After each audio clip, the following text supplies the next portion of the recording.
জুলাই মাসে আমাদের রাষ্ট্রের বাজেট প্রণয়ন হয়। পৃথিবীর এক একটা দেশে এক একটা ফিসক্যাল ইয়ার অর্থবর্ষ রয়েছে। সেই অর্থবর্ষ অনুযায়ী প্রত্যেকটা রাষ্ট্র যার যার রাষ্ট্রীয় বাজেট প্রণয়ন করে থাকে। মুহতারাম হাজিরিন, শুধুমাত্র আমরা আলোচনার সুবিধার্থে, আলোচনার প্লট হিসেবে আমরা আমাদের মাতৃভূমি বাংলাদেশটাকে গ্রহণ করি। আমি যদি বলি আজকে এই বাংলাদেশের জন্য 2025-26 অর্থ বছরের কেমন বাজেট হওয়া দরকার, এই বাজেটটা কেমন হবে, রেভিনিউ কালেকশন কোন কোন খাত থেকে হবে, বাজেটের এক্সপেন্ডিচার কোন কোন খাতে কোন দৃষ্টিভঙ্গিতে হবে, এই আলোকে যদি একটা বাজেটের যদি আমরা একটা রূপরেখা চাই, মুহতারাম হাজিরিন, সবিনয় অন্যান্য ধর্মগুলোর সঙ্গে কাছে যদি আমরা এই অ্যাপ্লিকেশন করি, হিন্দু ধর্মাবলম্বীদের কাছে বললাম আপনারা আপনাদের ধর্মের আলোকে আপনাদের ধর্মগ্রন্থের রেফারেন্স সহ একটা বাজেট প্রদান করবেন যে হিন্দু ধর্ম বাংলাদেশের 25-26 অর্থ বছরের জন্য কেমন বাজেট দিতে বলে, রেভিনিউ কালেকশন থেকে কতটুকু করতে বলে, এক্সপেন্ডিচারের খাত ব্যয়ের খাত কোনটা কিভাবে বলে। হিন্দু ধর্মের কাছেও বললাম, বৌদ্ধ ধর্মের কাছেও বললাম, ইহুদি ধর্মের কাছেও বললাম, খ্রিস্টান ধর্মের কাছেও বললাম, যে কোনো একটা রাষ্ট্রের একটা এক বছরের বাজেটের রূপরেখা ধর্মের রেফারেন্সের আলোকে আপনারা প্রদান করেন। মুহতারাম হাজিরিন, আমি যদি এই চ্যালেঞ্জ করি অথবা এই প্রস্তাব রাখি, এই প্রস্তাবের জবাব অন্যান্য ধর্মাবলম্বীরা কি দিবে সেটা আমি আগাম বলে দেই। আমি বলে দিতে পারি আমার এই প্রস্তাব 1 বছর 2 বছর নয়, শত শত বছর পর্যন্ত মহাশূন্যের মধ্যে ধ্বনিত প্রতিধ্বনিত হয়ে ফিরবে। কিন্তু এই প্রশ্নের জবাব দেওয়ার মতো পৃথিবীতে কোনো ধর্মাবলম্বীর ঘরে কোনো মায়ের বেটার জন্ম হয় নাই। কিন্তু যদি আমাদের ইসলাম ধর্মের কাছে জিজ্ঞাসা করেন যে ইসলাম কি বলে, ইসলাম ধর্ম অনুযায়ী একটা রাষ্ট্রের বাজেট কেমন হওয়া উচিত, আলহামদুলিল্লাহ 1 দিনের জায়গায় 2 দিনের প্রয়োজন হবে না। ইসলামিক স্কলাররা বসে বাংলাদেশের 18 কোটি মানুষের বাস্তবতা বুঝে আল্লাহর কোরআন এবং নবীর সহিহ হাদিসগুলোকে সামনে রেখে প্রত্যেকটা বিষয়ের জন্য কোরআন এবং হাদিসের রেফারেন্স টেনে টেনে তারা স্পষ্ট বলে দিবে যাকাত ফান্ডে কত কালেকশন হওয়া উচিত, কিভাবে যাকাত কালেকশন হওয়া উচিত, কিভাবে মানুষের ওসর কালেকশন হওয়া উচিত, কিভাবে মানুষের ট্যাক্স দেওয়া উচিত, কিভাবে খনিজ সম্পদের পরিশ্রম আসা উচিত, এক একটা রেভিনিউ কালেকশনের এক একটা খাত থেকে কি পরিমাণ অর্থ কালেকশন হওয়া উচিত এবং কোন কোন খাতে কিভাবে ব্যয় হওয়া উচিত, এমন একটা পূর্ণাঙ্গ নির্দেশনা আমরা আল্লাহর কোরআন এবং নবীর হাদিসের আলোকে প্রদান করতে পারবো। আল্লাহর কসম খেয়ে বলতে পারি বর্তমান সরকার, অতীত সরকার, ভবিষ্যৎ সরকারের প্রদত্ত জাতীয় বাজেট থেকে কমপক্ষে 100 গুণ উন্নত মানের বাজেট হবে আল কোরআনের দেওয়া বাজেট। আমরা পারবো দিতে, এটা আমরা দিতে সক্ষম। আলহামদুলিল্লাহ, এটা শুধুমাত্র আমাদের মুখের গলার জোরের কথা নয়, এটা চাপার জোরের কথা নয়, এটা সেই বাস্তবতা। পৃথিবীতে 1000 বছর পর্যন্ত গোটা পৃথিবীর অর্থজাহান আল কোরআন প্রদত্ত বাজেট দিয়ে পরিচালিত হয়েছে। নারে তাকবীর, দুঃশাসন না খেলাফত, দুঃশাসন না খেলাফত, আল কোরআনের আলো, আল হাদিসের আলো, নারে তাকবীর। সুতরাং বাজেট যদি দিতে না পারে কোন ধর্ম, রাষ্ট্র চালাবে কিভাবে? বলেন, তোমার রাষ্ট্রের প্রথম কাজই তো হলো দেশের মানুষের অর্থনৈতিক নিরাপত্তা নিশ্চিত করা। কথা বলেন ঠিক না বেঠিক? কোন একটা সরকার সফল না ব্যর্থ, একটা যে কোনো সরকারের সফলতা এবং ব্যর্থতা পরিমাপ করার অন্যতম মানদণ্ড হলো দেশের জনগণের অর্থনৈতিক নিরাপত্তা কতটুকু, রাষ্ট্রের অর্থনৈতিক উন্নয়ন অবনতি কতটুকু হলো। কথা বলেন ঠিক না বেঠিক?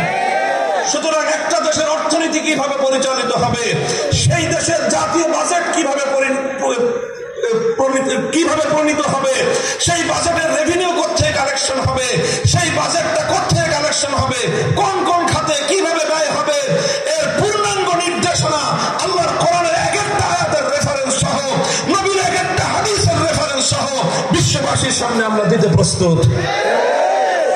অন্যান্য ধর্মাবলম্বীরা পারবে, তবে ধর্মের রেফারেন্স সহ দিতে পারবে না, নিজেদের পক্ষ থেকে মন গড়া বানায় দিতে পারবে। এটা শুধুমাত্র বাজেটের কথা বললাম তাই নয়, অর্থনীতির ক্ষেত্রে আরেকটা গুরুত্বপূর্ণ সেক্টর, এটা আপনারা সকলেই জানেন, সারা দুনিয়ার মানুষ আজকে জানে। দুনিয়াতে বর্তমানে অর্থনৈতিক ট্রানজাকশনের জন্য, টাকা পয়সার ট্রানজাকশনের জন্য, টাকা পয়সা আদান প্রদান করার জন্য আজকের সারা দুনিয়ার সমস্ত লেনদেন, ব্যবসা বাণিজ্য সবকিছু নির্ভরশীল একটা খাতের উপর। সেই খাতটার নাম হলো ব্যাংকিং খাত। কথা বলে ঠিক না বেঠিক? ব্যাংক ছাড়া দুনিয়াতে কেউ ব্যবসা বাণিজ্য করে বলে আমার জানা নেই বর্তমানে। ক্ষুদ্র থেকে মাঝারি, মাঝারি থেকে বড় কোন ব্যবসা, এমনকি কোন প্রতিষ্ঠান, একটা মাদ্রাসা, আলিয়া হোক, কোরআনী মাদ্রাসা হোক, স্কুল, কলেজ, ইউনিভার্সিটি, যে কোনো ধরনের প্রতিষ্ঠান, যে কোনো ধরনের সামাজিক প্রতিষ্ঠান, ক্রীড়া প্রতিষ্ঠান, কোন প্রতিষ্ঠান যদি তার কাছে অর্থের আদান প্রদান হয়, ব্যাংকিং ব্যবস্থা ছাড়া অর্থের আদান প্রদান করা সম্ভব? সম্ভব?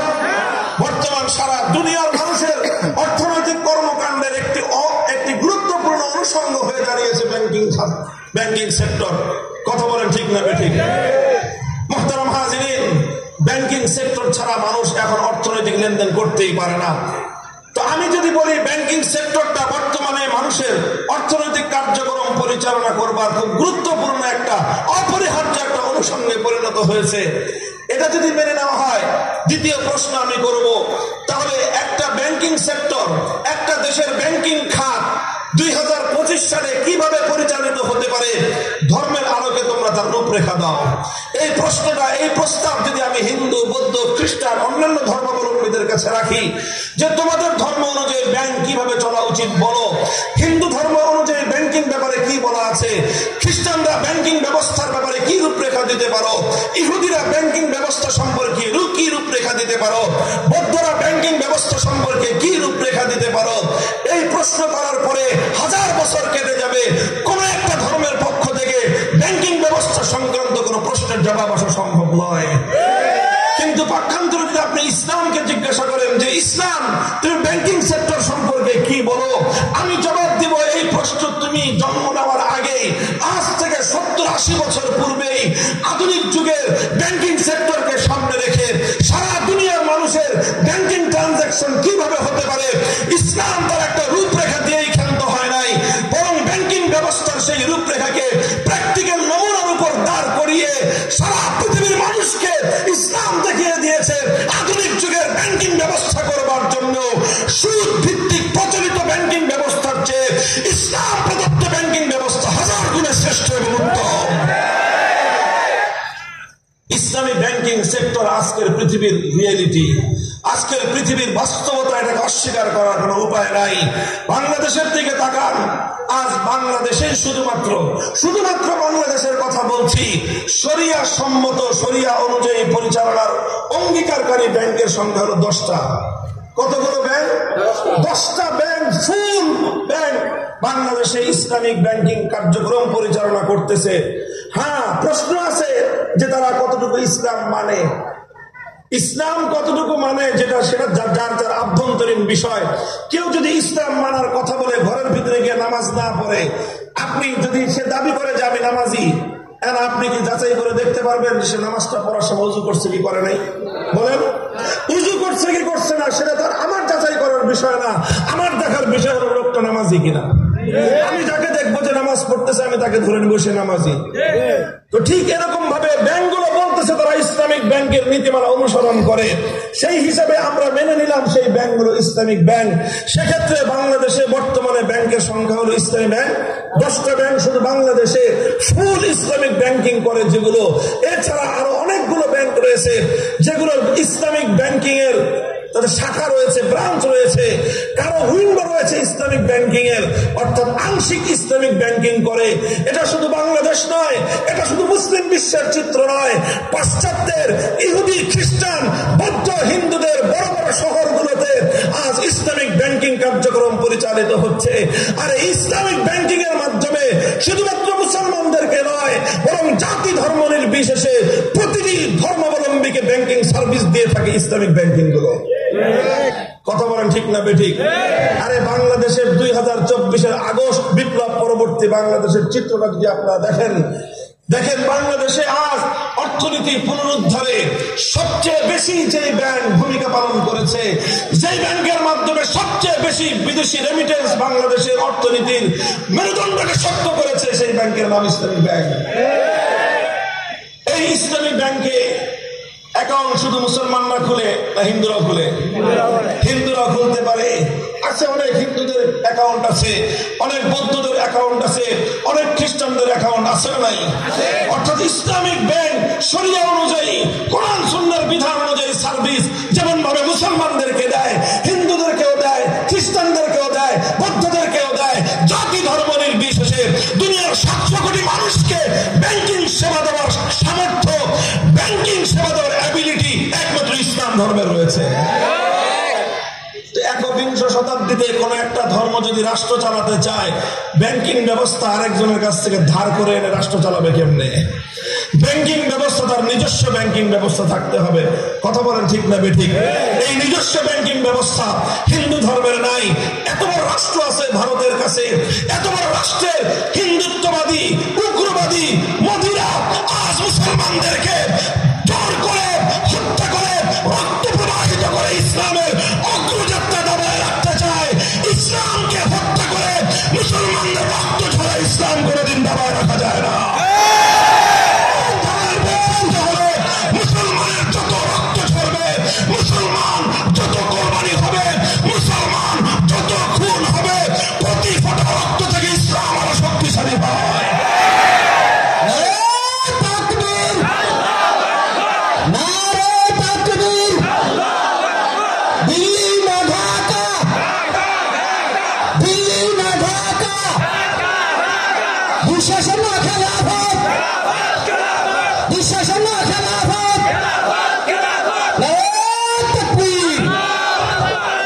তোমাদের কাছে ভারতের মতো বিশাল রাষ্ট্র আছে, অধিকাংশ হিন্দুরাই পরিচালনা করে থাকে। ভারত রাষ্ট্রের মধ্যে বৈষম্য করে সেখানকার মুসলমানদেরকে 2 জায়গায় বঞ্চিত করা হয়। প্রথম হলো আদমশুমারিতে মুসলমানদের প্রকৃত সংখ্যাকে ঢেকে রেখে, গোপন করে রেখে মুসলমানদেরকে জাতীয় জীবনের প্রাপ্য ন্যায্য অধিকার থেকে বঞ্চিত করা হয়।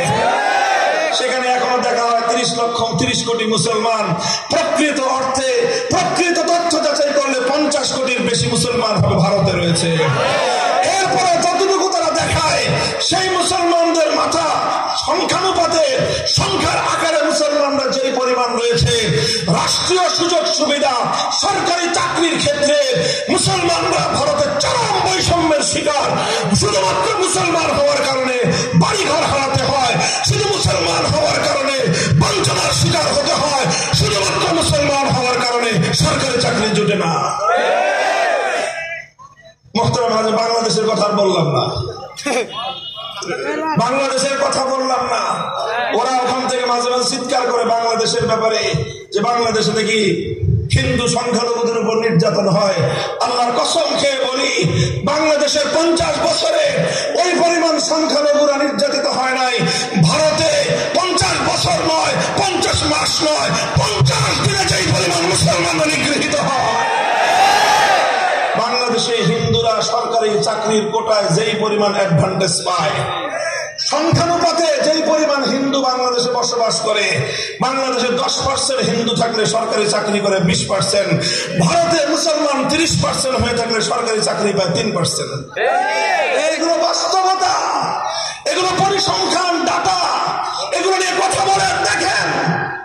ওইসব কথায় আলোচনায় যেতে চাই না। আমি বলতেছিলাম যে এত বড় হিন্দু রাষ্ট্র আছে ভারতের হাতে, এত বড় বৌদ্ধ রাষ্ট্র চায়না, এই বৌদ্ধদের হাতে সারা দুনিয়ার অর্থনীতির নাভি, সারা দুনিয়ার অর্থনৈতিক কার্যক্রম তোমরা নিয়ন্ত্রণ করতেছো।